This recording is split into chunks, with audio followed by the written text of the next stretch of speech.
कृष्णशास्त्री चिपळूणकर यांच्याविषयी माहिती आपण घेऊया.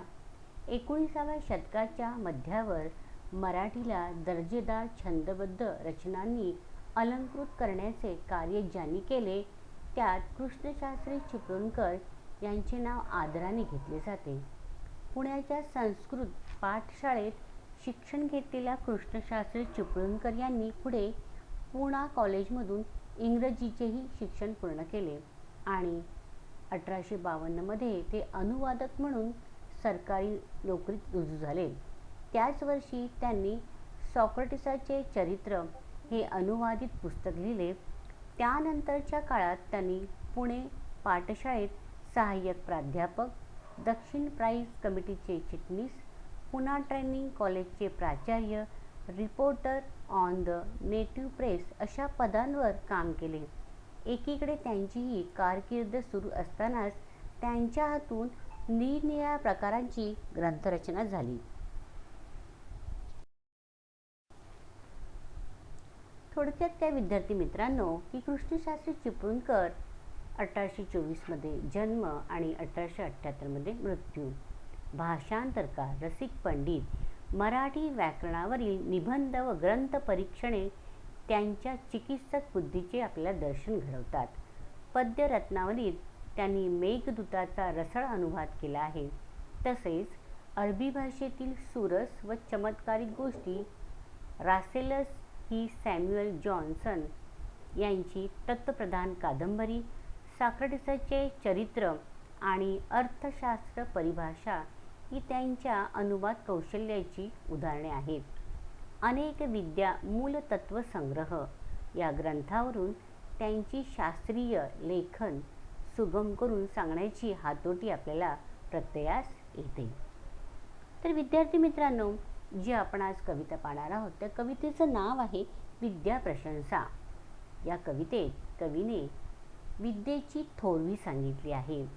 दुसऱ्याला विद्या दिल्याने ती कमी होत नाही तर वाढतच असते. माणसाला संकटातून मार्ग दाखवत असते. विद्येमुळे माणसाच्या सर्व दुःखांचे निवारण होऊ शकते. विद्येसारखा वाटाड्या म्हणजे मार्ग दाखवणारा मित्र कोणी नाही असे विद्येचे महत्त्व या कवितेत सांगितले आहे. प्रस्तुत कविता ही आठवणीतल्या कविता भाग 3 या कविता संग्रहातून घेतली आहे.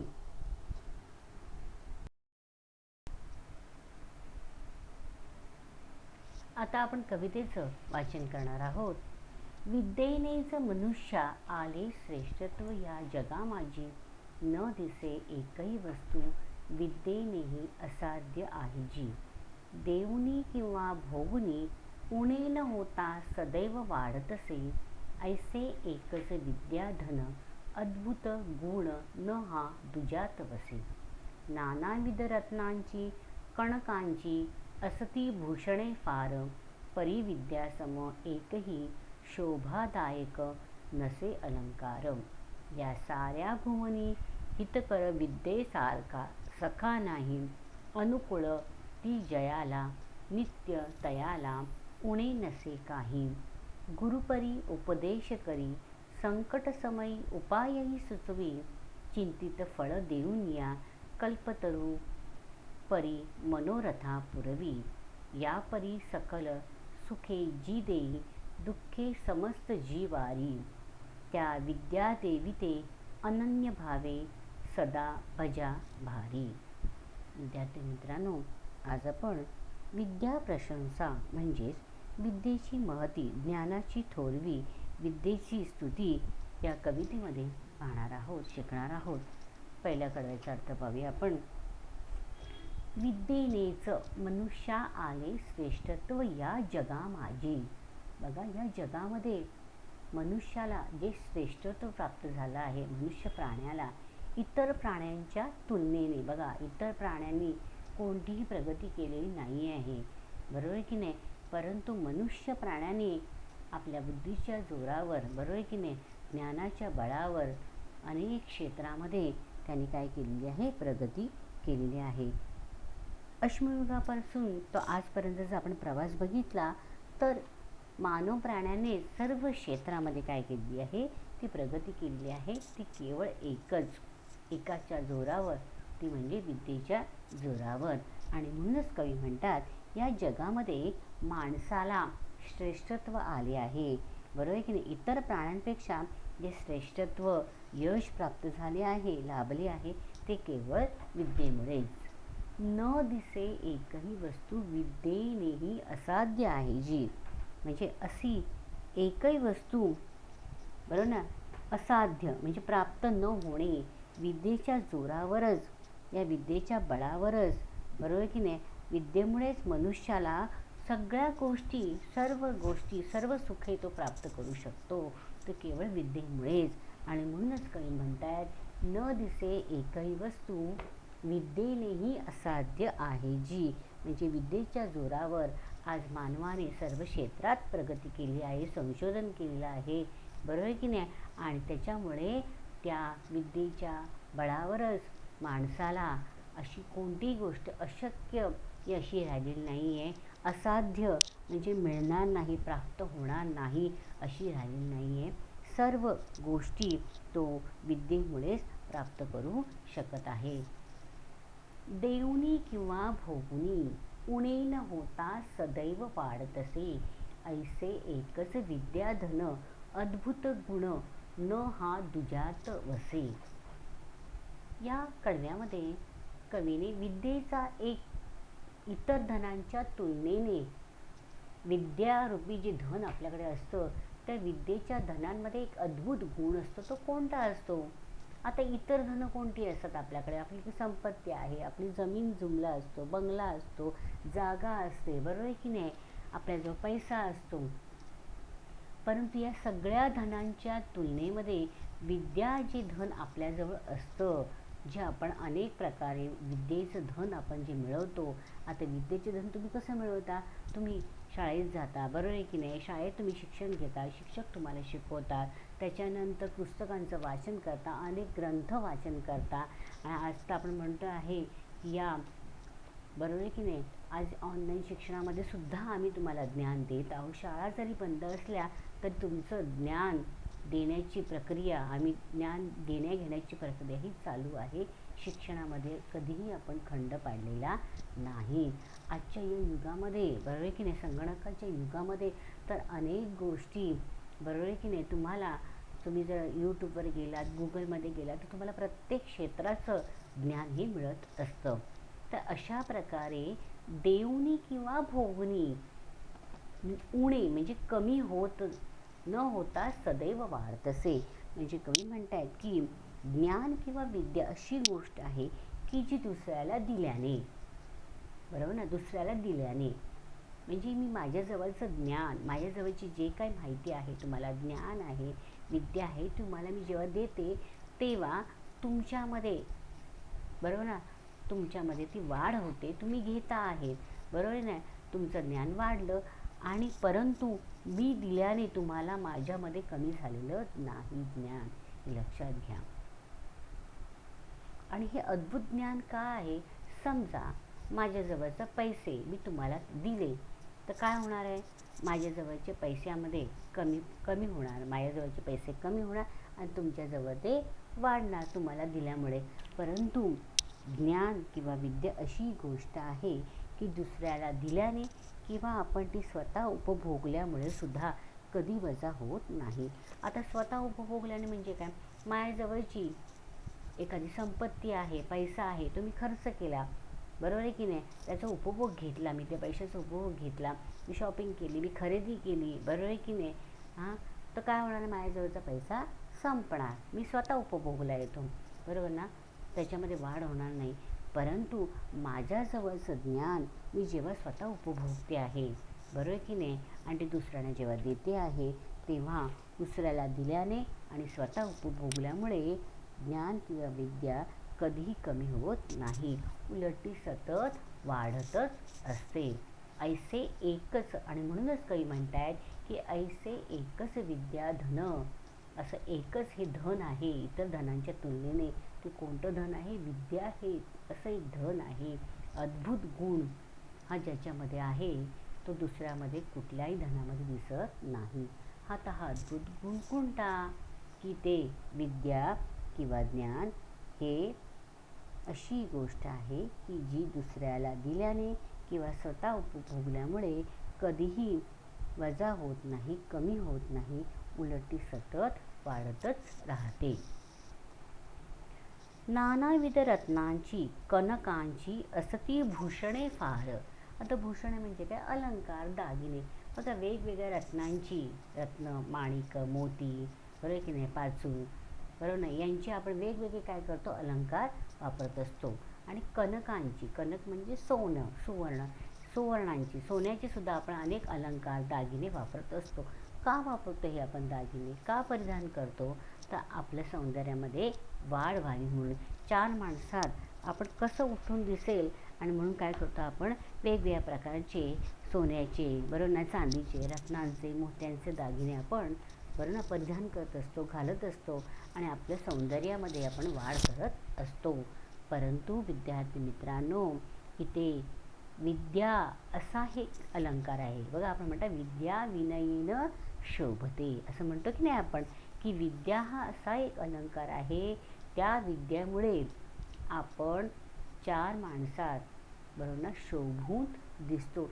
त्याच्यासमोर ही वेगवेगळ्या रत्नांची, माणिक मोत्यांची, बरोबर आहे की नाही, आणि सोन्याची, दागिन्यांची सुद्धा, त्याच्यापुढे ते दागिनेसुद्धा काय पडतात? फिके पडतात. केव्हा एकच अलंकार तुम्ही परिधान करा, तो अलंकार कोणता? विद्या. म्हणजे विद्या घ्या, शिका, शिक्षण घ्या. आपल्याला माहिती आहे की याच्या अगोदर आपल्या समाजामध्ये फक्त स्त्रिया या शिक्षणापासून वंचित होत्या. फक्त पुरुषांनाच फक्त शिक्षण घेण्यास मुभा होती आणि पुरुष वर्गालासुद्धा, कोणत्या वर्गाला? की ब्राह्मण समाजालाच फक्त शिक्षण घेण्याची, बरोबर आहे की नाही, मुभा होती. बाकीचा हा समाजाचा वर्ग, बरोबर आहे की नाही, हा काय होता? शिक्षणापासून वंचित होता. आणि अनेक समाजसुधारकांनी आपल्या या समाजाला, बरोबर की नाही, वर्गाला शिकवण्यासाठी खूप मेहनत घेतली. आणि त्यातच आपण एक उदाहरण घेऊ, म्हणजे आपले महात्मा ज्योतिराव फुले आणि त्यांच्या पत्नी सावित्रीबाई फुले यांनी शिक्षणाचा, ज्ञानाचा जो वसा घेतला आणि त्या वसाने समाजाला त्यांनी सुशिक्षित करून सोडलेलं आहे. शिक्षणाचं त्यांनी महत्त्व पटवून दिलं आणि त्यांनी सांगितलं की विद्या एक असा अलंकार आहे, तो तुम्ही धारण करा. त्या विद्या या अलंकारामुळे सुद्धा तुम्ही, बरोबर ना, काय होणार आहे? समाजामध्ये तुम्ही उठून दिसाल आणि प्रत्येक क्षेत्रामध्ये आपली प्रगती ही फक्त केवळ विद्येमुळे, शिक्षणामुळेच होते.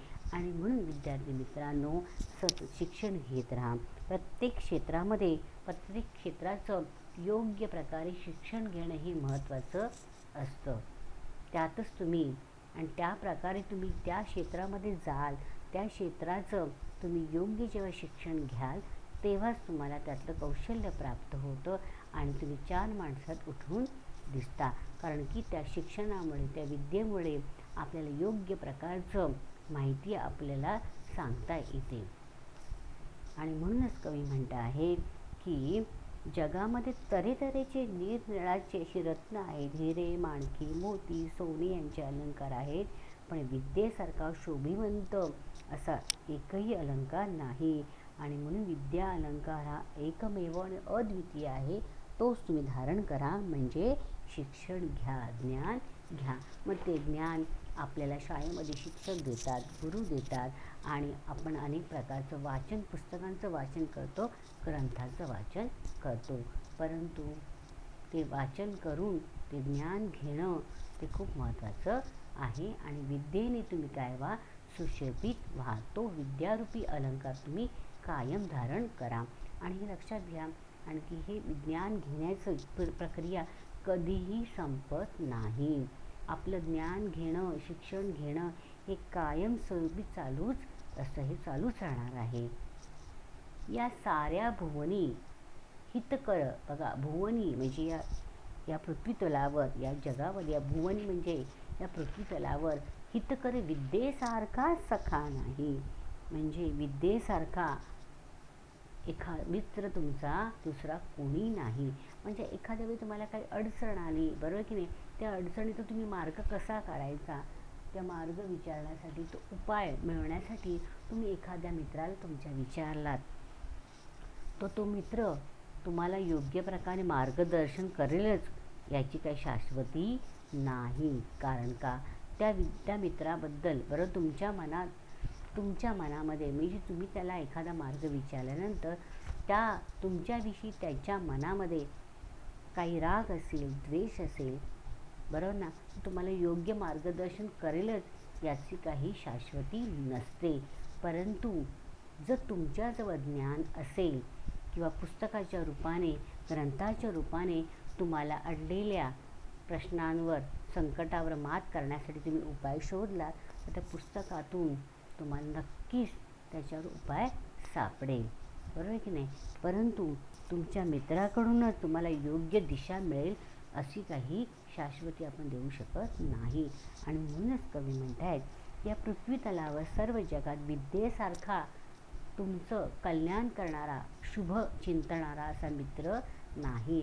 आणि म्हणूनच हा विद्येसारखा मित्र तुम्ही काय करा, सखा तुम्ही नेहमी बाळगा. विद्येचा मान राखा आणि विद्या धारण करा, शिक्षण घ्या, शिकत राहा. अनुकूळ ती जयाला, नित्य त्याला उणे नसे काही. बघा, अनुकूळ ती जयाला, नित्य त्याला उणे नसे काही.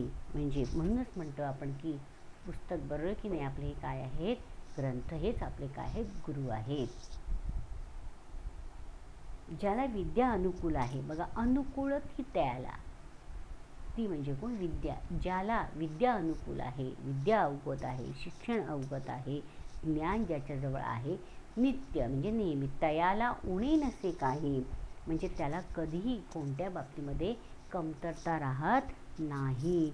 म्हणजे काय, ज्याच्याजवळ ज्ञान असतं, ते ज्ञान, त्या ज्ञानाच्या जोरावर तो सगळ्या गोष्टी योग्य प्रकारे प्राप्त करतो, सर्व क्षेत्रामध्ये तो प्रगती करतो. त्याच्यामुळे त्या व्यक्तीला, ज्ञानी व्यक्तीला कशाही बाबतीमध्ये, बरोबर ना, कमीपणा येत नाही, उणं म्हणजे कमी पडत नाही, सर्व सुख तो उपभोगतो.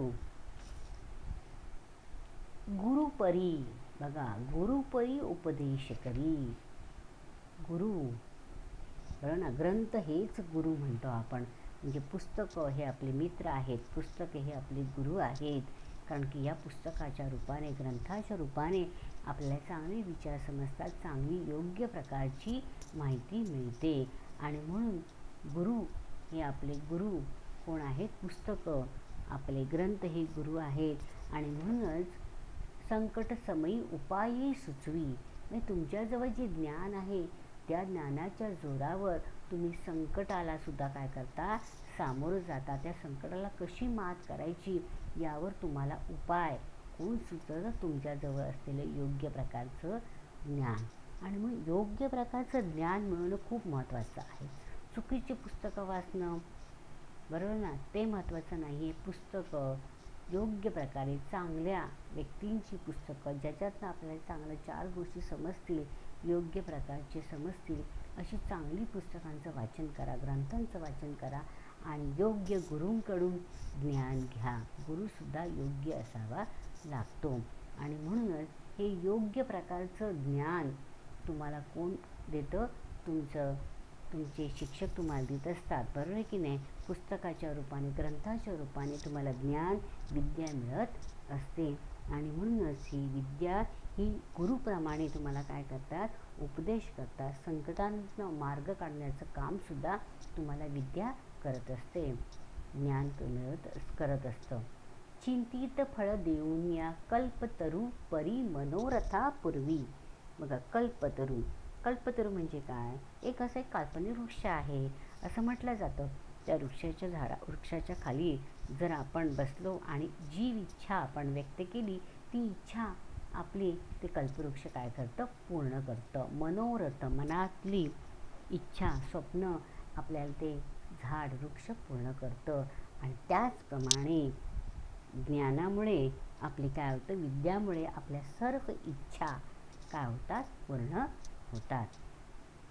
या परी सकल सुख जी देई. या परी, बघा, या परी सकल सुख जी देई, दुःखे समस्त जीवारी, त्या विद्या देविते अनन्य भावे सदा भजा करी. शेवटच्या कडव्यामध्ये कवीने आपल्याला ज्ञानाचा हा दिवा कायम आपल्याला तेवत ठेवायला सांगितलेला आहे. बरोबर आहे की नाही? सरस्वती देवी ही आपली विद्येची देवता आहे.